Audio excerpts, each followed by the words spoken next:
জানেন যে আমরা বিগত ডিসেম্বর মাসে এসে গিয়েছিলাম জিআরবিটি অফিসে।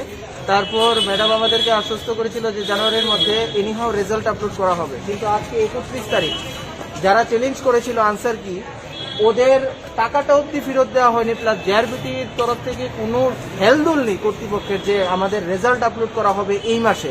আজকে মাসের 31 তারিখ, ওরা বারবার ডেট ডিলে করছে, 6 মাস হয়ে গেছে, বিভিন্ন পরীক্ষার রেজাল্ট দিয়ে দিচ্ছে, তো আর কতদিন? আমাদেরকে বলে দিক পজিটিভ বা নেগেটিভ যে জিআরবিটি রিক্রুটমেন্ট প্রসেস ক্যান্সেল হয়ে গেছে, বলে দিক এটা।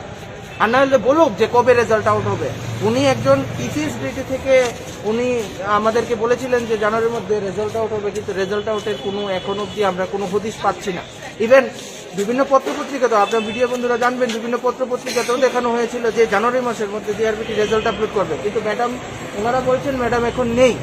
তো এই উত্তরটা আমরা কার কাছ থেকে পাবো? তার জন্য আমরা জিআরবিটির সামনে এসে হাজির হয়েছি যে আমাদের আজকে একটা সদুত্তর দিয়ে দিক যে রিক্রুটমেন্ট হবে কি হবে।